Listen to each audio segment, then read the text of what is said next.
Assalamualaikum warahmatullahi wabarakatuh. Gimana kabarnya anak-anak? Semoga sehat selalu sehingga siap untuk menerima pembelajaran.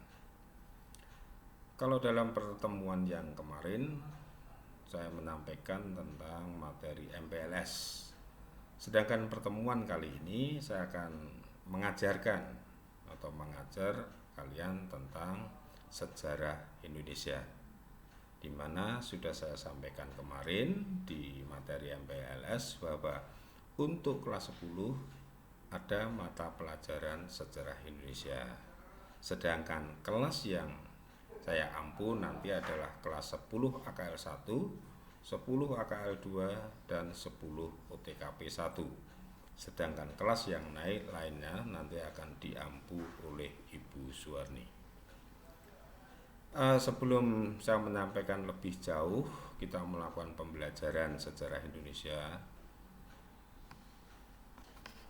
Mari kita saksikan video tayangan berikut ini.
Sabarlah selalu murid-muridku, keadaan ini pastikan berlalu.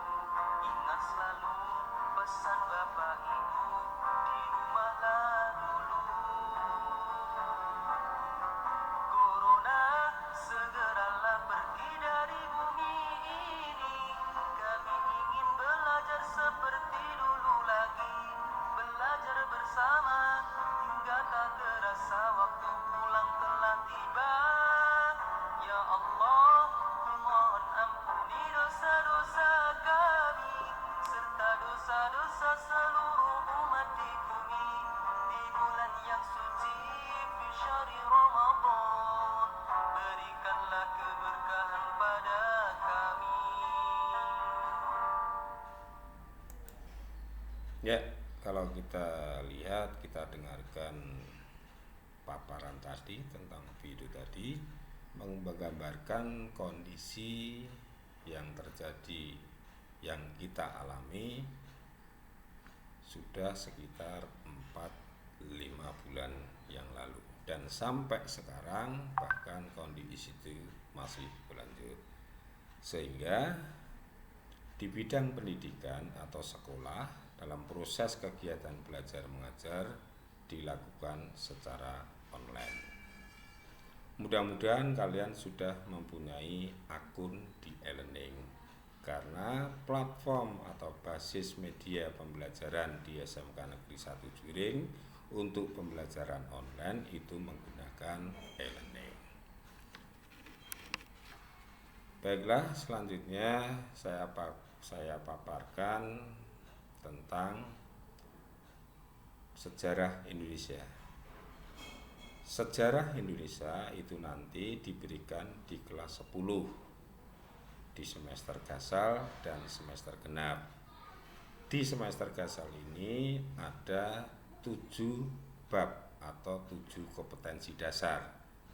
Sedangkan di semester genap ada 6 bab.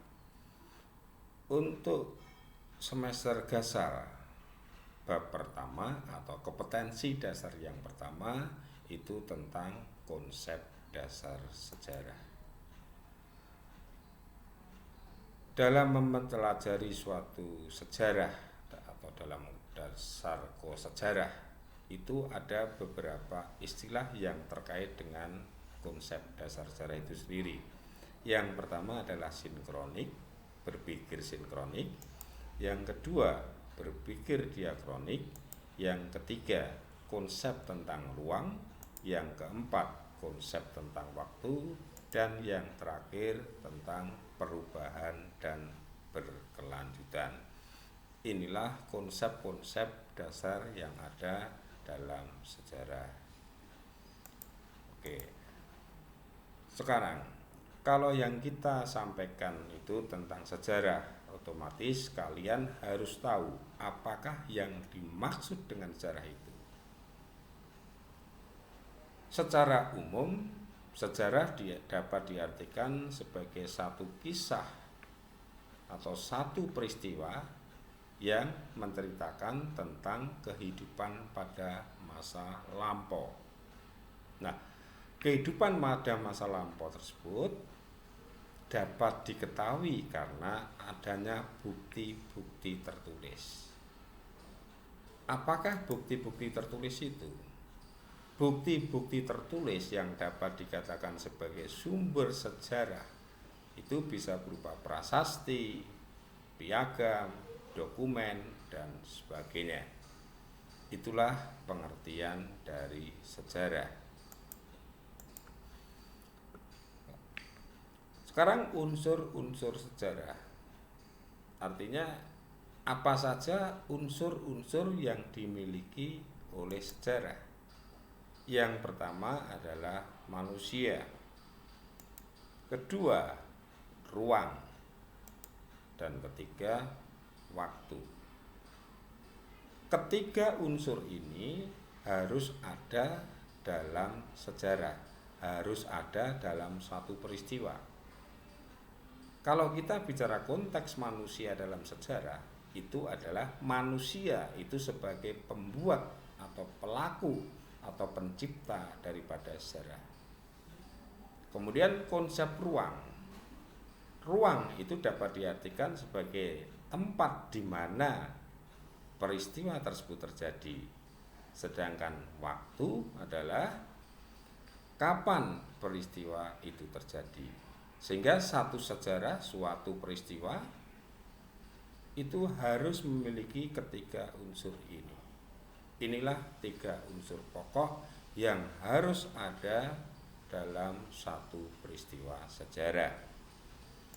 Selanjutnya tentang dimensi waktu sejarah. Biasanya orang mengatakan bahwa sejarah adalah mempelajari masa lalu. Jadi ada anggapan, kenapa masa yang lalu kok perlu dipelajari? Sebenarnya tidak begitu. Kalau kita bisa mencermati, belajar sejarah itu berarti kita belajar pada tiga dimensi waktu. Yang pertama, masa lampau. Yang kedua, masa kini, masa sekarang ini. Dan yang ketiga adalah masa mendatang. Manfaatnya apa? Oke, saya jelaskan satu-satu. Tiga dimensi waktu dalam sejarah. Masa lampau, artinya peristiwa yang terjadi masa lampau kita dapat mengetahuinya dengan kita belajar sejarah. Kemudian keterkaitan dengan masa kini.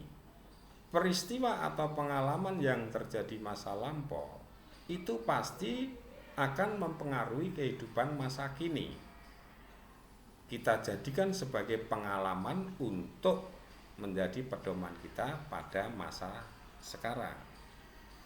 Kemudian dimensi waktu masa mendatang.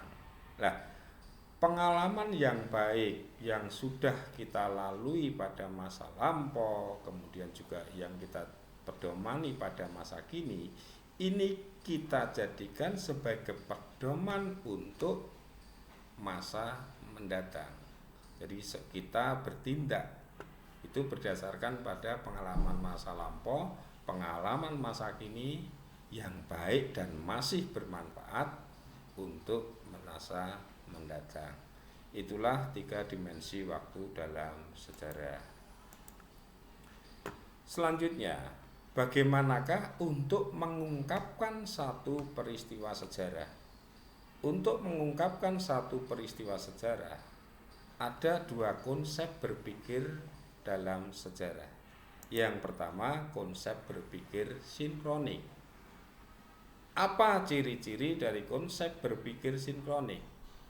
Yang pertama, mengamati kehidupan sosial secara meluas berdimensi ruang. Jadi luas ruang tapi nanti terbatas dengan waktu. Kemudian yang kedua, memandang kehidupan masyarakat sebagai sebuah sistem yang terstruktur dan saling berkaitan satu dengan yang lain. Kemudian yang ketiga, menguraikan kehidupan masyarakat secara deskriptif dengan penjelasan lebih rinci bagian demi bagian. Inilah karakteristik atau konsep berpikir dari sinkronik. Kita lihat dalam kota konsep sekaligus sebagai contoh berpikir sinkronik. Misalkan kita mau membicarakan, mau memaparkan, mau mengungkapkan tentang kehidupan manusia. Kehidupan manusia itu luas. Artinya kehidupan manusia pada masa praaksara bisa, tetapi pada masa sejarah juga bisa. Hanya kalau dalam berpikir sinkronik kita dibatasi oleh waktu. Sehingga apa? Sehingga kita harus memilih kehidupan manusia pada masa apa. Kita ambil contoh di sini pada masa praaksara. Padahal kehidupan manusia akan ada pada masa sejarah juga. Tapi karena keterbatasan dalam waktu, dibatasi oleh waktu, sehingga kita bisanya hanya mengupas kehidupan manusia pada masa praaksara. Itulah konsep berpikir sinkronik. Kemudian yang kedua, konsep atau cara berpikir diakronik atau kronologis. Karakteristiknya atau ciri dari konsep berpikir diakronik, yang pertama, mempelajari kehidupan sosial secara memanjang dan berdimensi waktu. Yang kedua, memandang masyarakat sebagai sesuatu yang terus bergerak, dinamis. Jadi masyarakat itu tidak mungkin statis, pasti dinamis dan memiliki hubungan sebab akibat. Yang ketiga, menguraikan proses transformasi yang terus berlangsung dari waktu ke waktu secara berkesinambungan. Jadi saling keterkaitan satu dengan yang lain dan itu berkesinambungan. Ini adalah karakteristik atau ciri dari konsep berpikir diakronik. Kalau kita lihat di sini, paparan konsep berpikir diakronik dapat dikatakan juga ini adalah contoh. Misalkan kita akan mengungkapkan, mempelajari tentang proklamasi kemerdekaan. Waktunya panjang, jadi waktunya panjang untuk mempelajari proklamasi kemerdekaan. Nah, kalau kita akan mengungkap proklamasi kemerdekaan, ada beberapa peristiwa-peristiwa. Contohnya misalkan Jepang menyerah, kemudian bagaimana reaksi pemuda, kemudian adanya peristiwa Rengas Dengklok, kemudian pembacaan teks proklamasi ini sendiri. Kemudian terbatas dalam ruang.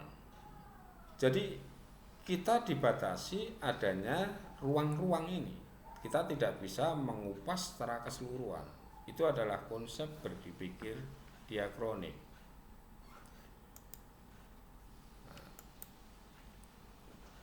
Selanjutnya tentang metode Sarah. Ini masih mempunyai keterkaitan dengan konsep berpikir diakronik dan sinkronik tadi. Oke, sebelum saya menjelaskan tentang ini, metode Sarah, kalau ada pertanyaan, Pak, bagaimana untuk mengungkapkan satu peristiwa sejarah sehingga peristiwa tersebut dapat kita ketahui dengan jelas, dengan detail? Apakah hanya dengan menggunakan konsep berpikir diakronik ataukah sinkronik? Seperti dalam penjelasan awal tadi, kalau kita hanya mendasarkan pada konsep berpikir sinkronik, itu hanya separuh yang kita dapat. Kalau kita mendasarkan dengan konsep berpikir diakronik, itu hanya separuh yang kita dapat dari peristiwa tersebut. Artinya, kesimpulannya, untuk mengungkapkan satu peristiwa sejarah berarti harus dengan menggunakan dua konsep berpikir, yaitu sinkronik dan diakronik, sehingga apa yang kita ungkapkan nanti dapat secara utuh, secara lengkap.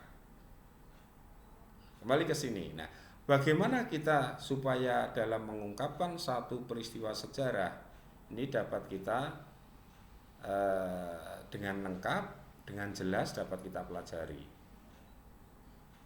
Kalau tadi dengan menggunakan konsep berpikir sinkronis diakronik.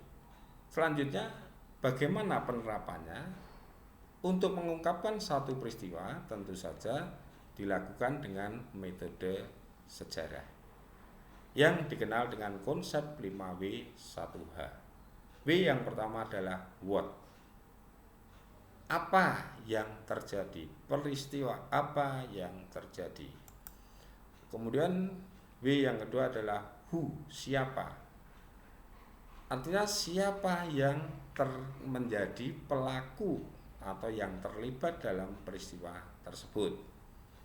W yang ketiga adalah when. Artinya kapan peristiwa tersebut terjadi. Kemudian W yang keempat adalah where. Di mana peristiwa tersebut terjadi. W yang kelima adalah why.